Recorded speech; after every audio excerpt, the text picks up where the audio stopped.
When Pete Donnelly made major pro hockey, there was no surprise because he had been on the radar for a little while with success of the Kitchener Rangers and the Ottawa 67s and the later Quebec Aces and the Jersey Devils New Haven Blades of the AHL and the EHL respectively. Now, Pete Donnelly, 5'8", 165 pounds, your typical small goalie, was one of the best backstops to come out of Detroit in the 1960s.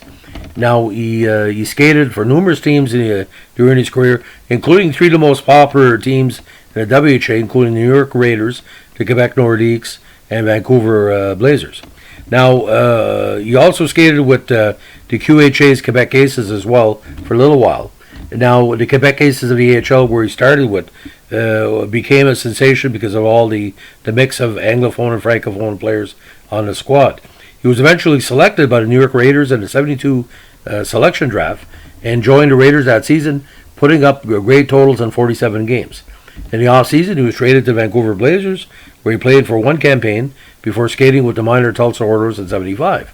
Now, he joined the Quebec Nordique organization in the offseason, and he played with the legendary Maine Nordiques farm team for the year with a 4-game call-up of the Quebec club.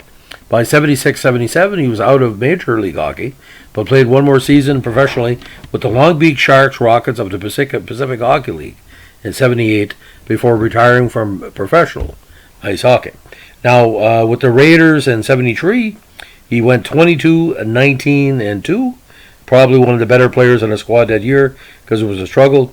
With the Blazers, he had a 22-24 record in 49 starts. But I don't know what really happened with the 74-5 season. He couldn't find himself a home. But 76, again, those 4 games with Quebec, and 41 with the Maine Nordiques.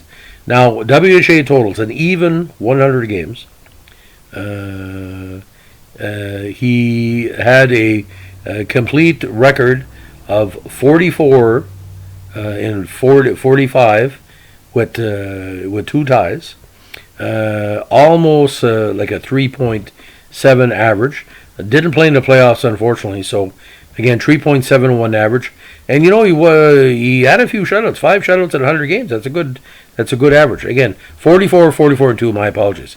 89% save percentage, give or take. So, but young Donnelly, like I said, coming from Detroit, to my knowledge, there hasn't been too many Detroit-born Major League goalies of the late 60s, early 70s. So, again, if any listeners from Detroit to our podcast channel, that's another one of your hometown heroes that should be celebrated. And the look of his photos, you can tell he's a handsome Irish man, or maybe a little bit of Scottish, whatever. Sometimes Donnelly is a Scottish-Irish mix, but handsome guy. Very popular with the female fans, I've been told, in New York. I don't know if that's true, but if you know any stories about Pete Donnelly, please let us know. Give us a like, comment, and subscribe what we're doing with the WHA Vintage Podcast. Thanks for listening. Bye.